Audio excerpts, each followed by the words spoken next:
Basically what we're looking at is the Nady CRP property.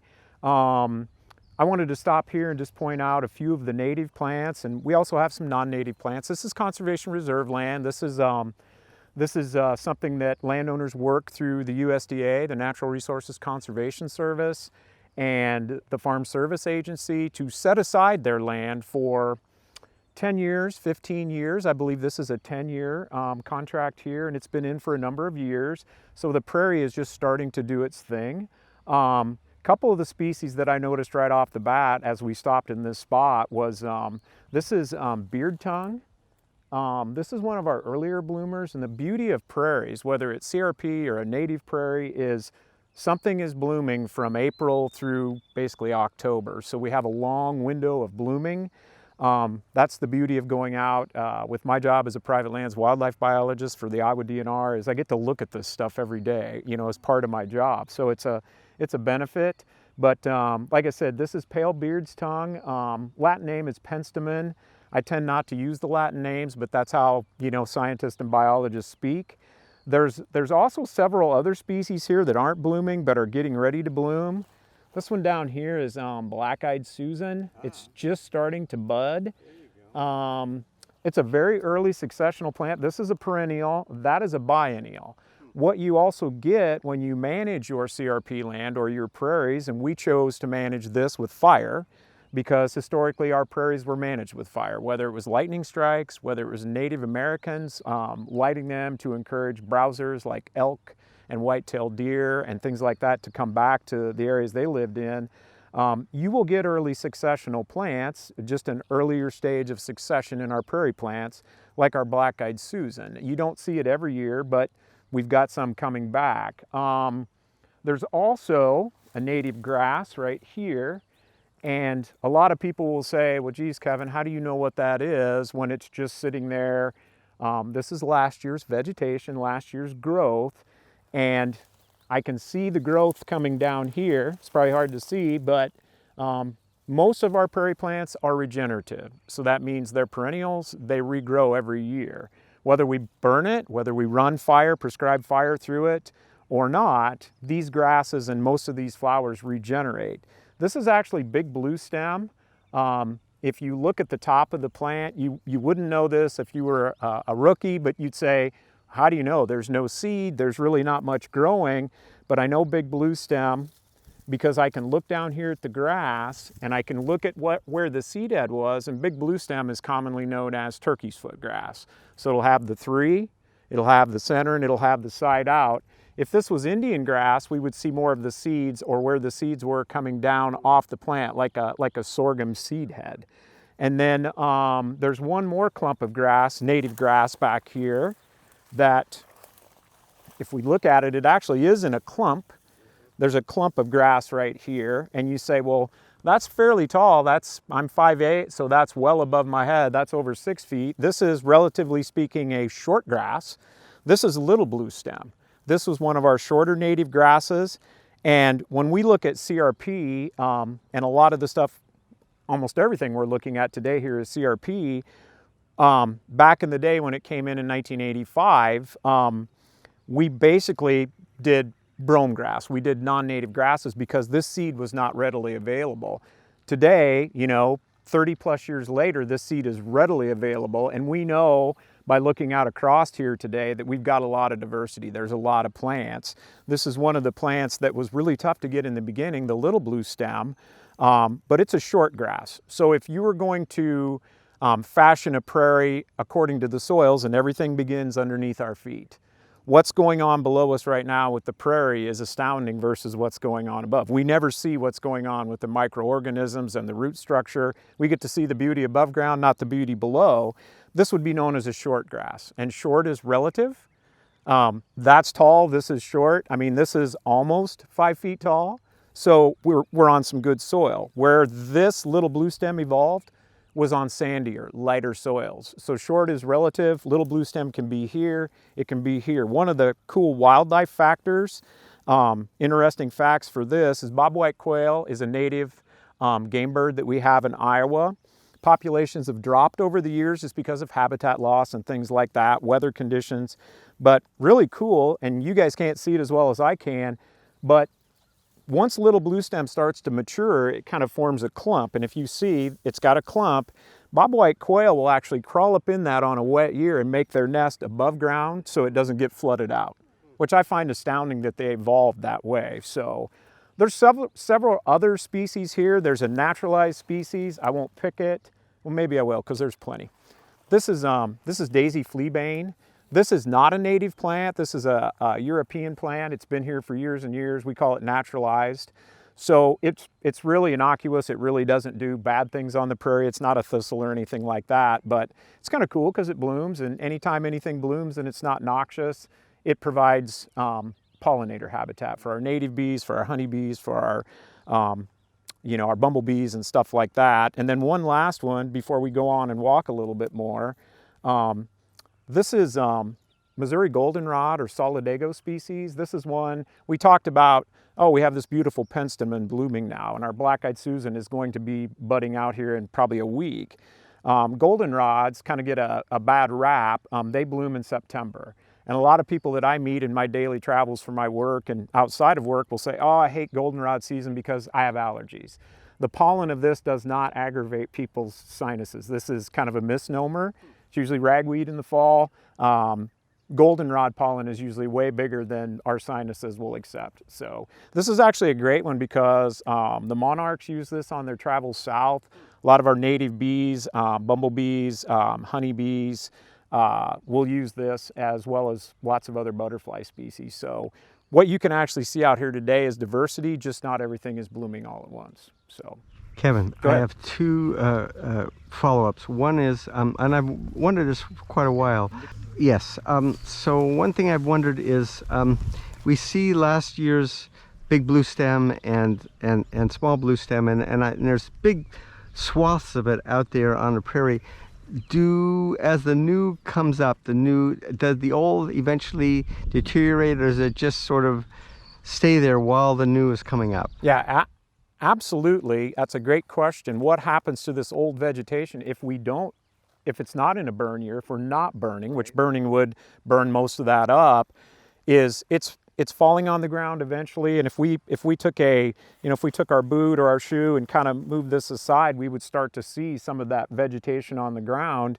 And Mother Nature actually breaks it down. Earthworms, night crawlers, insects, night crawlers and earthworms actually drag it underneath the ground. And with the natural processes of rain, heat, humidity, snow, cold, it will start breaking down and forming soil. That's why we have 1/5 of the world's most productive soil in Iowa, is because of that. Yes. Yeah, absolutely. Great. Yeah. And the other question is, if you could wax poetic for a moment, about, we purchased all of the seed from Allendale Seed up in Winterset, and my understanding is that they've collected all of the seed from Iowa sources. Yeah, you can purchase seed sources like that, local ecotype they call it, that was actually raised in Iowa, and we're sitting in the southern 2 tiers of counties. So if you are wanting to restore or revigorate a prairie, something like that, you would look at, if you wanted to do that, you could look at doing local ecotype seed, Ron, which is really cool because it's in that zone. Yes. There's actually 3 zones in Iowa: a northern Iowa zone, laterally, a central Iowa zone, and a southern Iowa zone. So, and this has a really cool seed mix in it. We've been fortunate enough, some might say unfortunate, but I would say fortunate enough to be able to seed this more than once. We've actually seeded it several times to get it to where it's going and will be someday. And the last seeding we did, I believe 2 winters ago. Yep. Yeah, we did a frost seeding, dormant seeding actually after a burn, I'd say a winter burn. That's right. With fire. So we actually seeded this with what was called a Leopold #2 after Aldo Leopold, the father of modern conservation in Iowa. It has almost 100 species of native grasses and flowers. So we are hopeful that this will continue to blossom and, no pun intended, blossom in the future, and we continue to see more species pop up, and the public can come out and with these great walking trails and see these things go. And I might add to that is that so Kevin stays on top of it in terms of he's in our committee, and he also advises us, and so last winter he said, you know, or maybe it was the winter, yeah, last winter, we don't want to burn. We want to let the mature plants start to drop their seed so that we'll be able to, they're going to be able to just start regenerating. So that was another area of expertise that we rely on from Kevin, understand the cycles, when to burn, when to mow, when to just let the mature plants drop their seed. Right. Yep. And what mechanism did you use to seed it after the burn? After the burn this last time, we used a Vicon seeder, which is actually a big tub seeder. It's built, they were actually built in Europe, I think Holland maybe. The reason we used the Vicon was when you spread native grasses and flowers, a lot of them are fluffy, lightweight, like the big blue stem and little blue stem. They're great seeds, but usually we put them in the ground with a native no-till drill. We just barely incorporate the seed into the ground. Well, it was wintertime and it's pretty tough to put any kind of implement in the ground when we have frost, so we said we're going to broadcast it and mimic what Mother Nature does. Mother Nature, when this is the seed of the penstemon, the seed pod right here of the penstemon, and there is just a little bit of seed left in it. The penstemon is actually a perennial, so we don't have to worry about it, you know, so much. It will regrow, but there is just a little, it's very, very tiny. It's almost dust-like. Yeah, so some of that seed still exists in here, but we broadcasted it right on top of, I don't think there was much snow the day we did it, but it was 4 or 5 degrees and it was cold. So luckily, Park and Rec had a tractor with a cab and they broadcasted it north-south and then they broadcasted it east-west. So we set the cedar very light, so we got really, really good coverage. And all we're doing to do that is to mimic Mother Nature, because when these seeds get ripe and they fall off or they blow off, if they hit a bare spot on the ground and Mother Nature pushes it in, just nudges it in with rain, freeze thaw in the winter, snow action, that's how it wants to grow. It wants to be seeded like that. Yeah, I'm just wondering about what the native prairie here would have been like and how much of the big blue stem and little blue stem was around. Will it eventually kind of predominate in a prairie like this? The big blue stem? Big and or little. That's the beauty of what we're doing today. You know how we're supposed to learn as we go along, we're supposed to evolve, and hey, you know, back in the day we were planting cool season grasses because that's all we had. And CRP back in the day was about, well, let's take some of this sensitive land out of production, some of the slopier stuff, some of the wetter stuff that got flooded all the time. Now it is about air quality and soil quality and about wildlife habitat and things like that. Landowners do get paid. They get a rental rate based on the soils.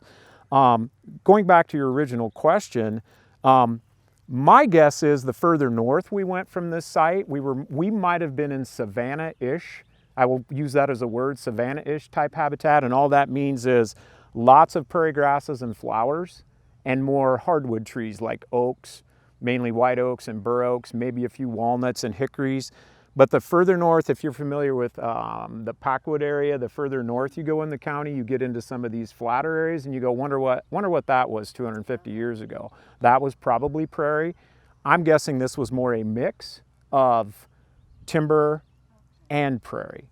So, and if you go back, that's the beauty of the surveyor's notes. I actually have a really cool book I got at a roadside conference years ago in Ames. I actually worked for a county that I managed prairies and the roadsides, which was fun.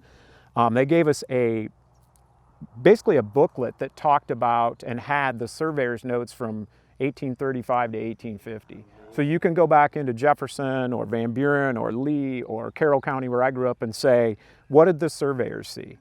Now, they didn't know how to spell very well because most of them weren't educated. And I'm not making fun. I'm just saying they may have said slough, S-L-U, for a wetland.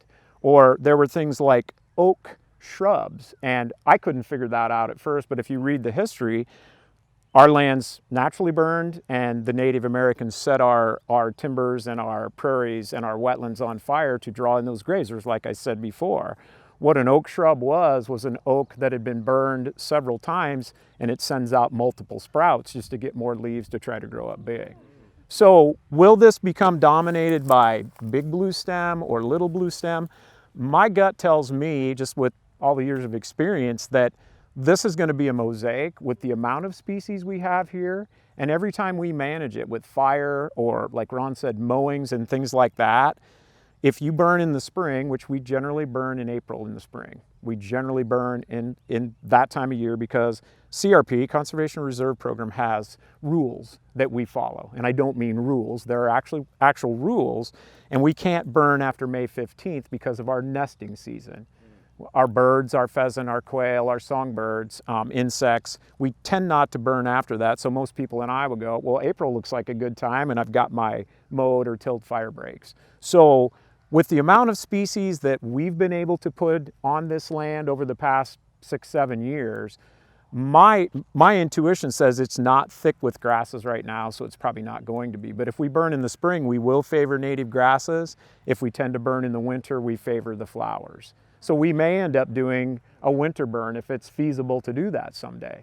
If Ron says, Kevin, let's go out and take a look, and we involve Mark Smith, who helps with burning and stuff like that, and we say, what do you think, Mark? And it may not be a spring burn. It may be a winter burn or a fall burn. So, and fire is so important. I meet so many people every day that say, I'm afraid of it.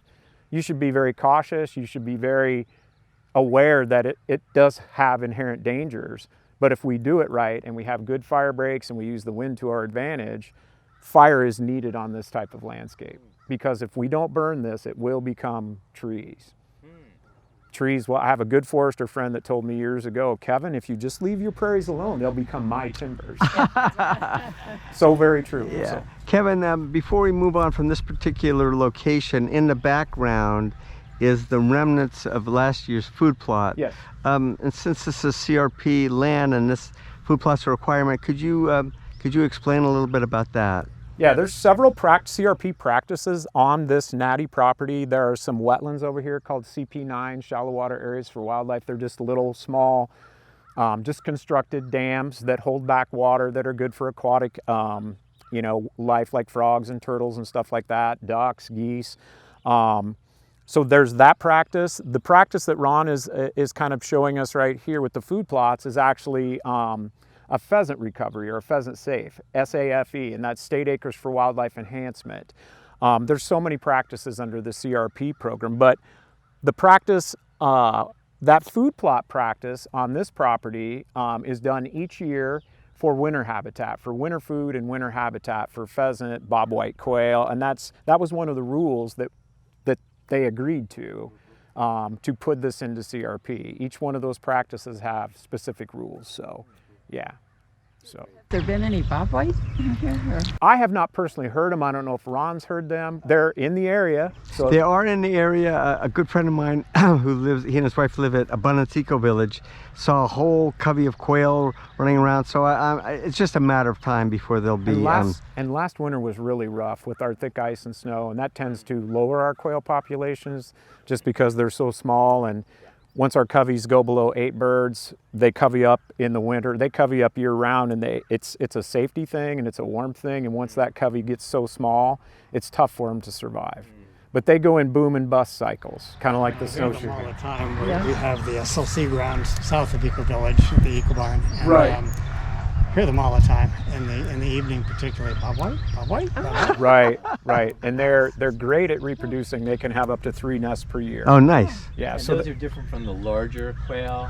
Pheasants. Pheasants. I'm sorry. Yeah, the pheasants were actually introduced into Iowa accidentally the first time. That's kind of cool. It was in the late 1800s, 1890s. I don't know the exact year, but it was in Waterloo, and a very wealthy businessman had traveled to China, and he had brought pheasants back to raise them, just as raising them and letting them go, and a tornado went through his pheasant farm, and it released pheasants over northeast Iowa.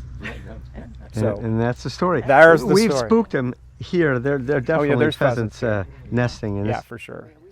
So one of the things I wanted to talk about a little bit on our prairies is, it's all well and good. We have lots of beautiful species. This is, I'm guessing, what, 7 or 8 years old around the prairie? 6 or 7, yeah. 6 or 7 years old. So we will get invasive species in our prairies. If we have trees, even if we don't have trees around, the birds will fly over and deposit seeds for us from trees. This is actually an Asian pear, or Bradford pear, I believe it is. And we just noticed this year. So these have been growing a little bit. So there's a parent tree around here somewhere. This is very invasive. So the last time we were out, I think Brittany and I and Kari were out looking at sign locations, and we noticed this, so we let Ron know, and we're going to address this. Whether that's clipping and a dab of herbicide, or clipping and just keeping an eye on it, but we are going to address things like this, because if we let plants like this go, they will outgrow our prairie, put a lot of seeds on the soil, and then we'll have more problems. I think I've talked to Ron about this many, many times since we've been associating with this beautiful natty land, about if we don't take care of our prairies, if we don't mow, burn, disturb, they will become our woodlands, like my good friend in forestry said. So we have to, we're put here to manage as far as I'm concerned, and we are the managers. So if we see things like this, we need to be very well aware that they can get away from us very quickly. There's another one right here, just a little tree species. I'm sure it's hard for you folks to see it. And it's actually green ash right here, and the green ash has the emerald ash borer problem going on in Iowa and in the Midwest and in the country right now. But the seeds are still viable on some of the trees that aren't dying and dead, and they blow. A lot of our seeds are dispersed by wind, and we have green ash right here. Eventually, if we did nothing, this tree would die. It would just die of emerald ash borer, but as a small tree, it will just continue to grow, take up space where the prairie is trying to grow. So fire might help us out with this. This might be something down the road that we clip and treat, or clip or mow or something. So, and there's one other one. This is red cedar. A lot of people call it juniper, and it is in the juniper family. Great tree. It's one of our 2 native conifers. Basically what it does, it sends out berries, and the berries are very attractive to birds, and the birds will deposit this out on our prairies with a fertilizer package attached. So we get a lot of these. This tree probably is, I'm guessing 3-4 years old, so I don't know whether this was burned when the rest of it was burned, or this was outside of our burn unit. But the simple thing to do with red cedars, not that they're a bad tree, but once they're in our grasslands, they can become very invasive. One of the things you can do is clip this off below the lowest branch. It's not like other trees that will regenerate. If you cut a red cedar off at its lowest point, below its lowest growing point, it just dies. So I like to point that out when I'm walking CRP or restored prairies with people, because as I looked down, as I walked, I saw a maple tree, and I see the cedar, and I see the Bradford pear. So it's something that I always have in the front of my mind. We need to manage. This is ours to manage, and we need to manage it, because a lot of people look, oh, how come you went out and mowed? How come you went out and burned that beautiful prairie? Because it craves it, and it's regenerative, and it makes for a healthier prairie. So. Can you just talk for a second about the value of prairie? You talked about what Native Americans burned so they would attract the deer and the elk, Right. And a greater habitat. What do you see as the greatest benefit of having a prairie like this? For me, I think about 75% of Iowa's landscape, probably 27 million-ish type acres were prairie in Iowa. If that doesn't blow your mind, if you think of Iowa as a state and over 75% of this landscape was something similar to this. So the intrinsic value, number one, 1/5 of the world's most productive soil, whether we're feeding the world or not. I mean, it's still great soil that we can raise crops on. Wildlife value. I mean, a lot of our wildlife species, I'm looking kind of in the background right there, and I see 2 grassland nesting birds, on cue flying around the prairie, So a lot of our wildlife species evolved with this. I can see a bumblebee in the background, kind of looking at that penstemon. Just so many pollinators, our native bees, our honeybees, our bumblebees, wildlife species, soil health. I mean, that's a huge buzzword right now in the world, because everything starts here. We don't grow any of our food without what's underneath our feet. We need to take care of what we have. I mean, to me, that is one of the huge values of a restored prairie. And you say, well, you're not growing food out there. Well, we might be, because if those pollinators are living out here and they're going and pollinating your apple tree afterwards, we might be getting food value out of it. So there's a whole host of reasons, to me. And this is a short-term prairie. This is a prairie that, I still call it a prairie. It's in a federal program, but will this prairie exist after the end of CRP? I'm guessing yes, right, Ron? Yes, well, we hope to re-enroll, of Yes. course, but if we don't, we'll still, of course, maintain it as prairie. And it's surprising the amount of landowners that I work with around my 24 counties that say, if I don't get my 10 acres or 20 or 80 acres back in, I'm going to maintain it as that, because they see it as a value.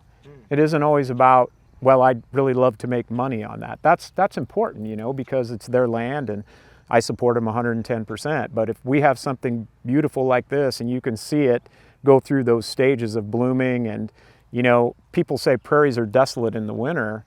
They kind of are, but they're still living underneath, you know. Yeah. So there's so many different values. Go ahead. And the water quality. Yeah, absolutely. Because, you know, there's that Huge. demo, I think the Farm Bureau has this demo of you put water through these tubes, and when it goes through the prairie soil, it comes up pure. Yep. And it goes through row crops, and no. Mhm. The Natural Resources Conservation Service has one of those as well.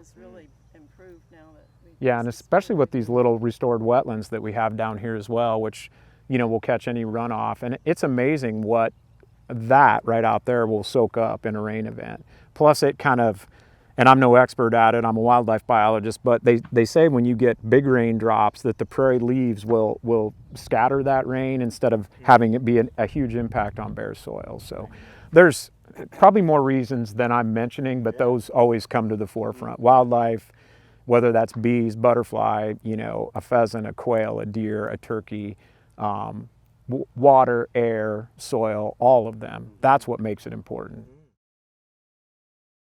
This is new. Is it? Oh yeah, a new plant, or just?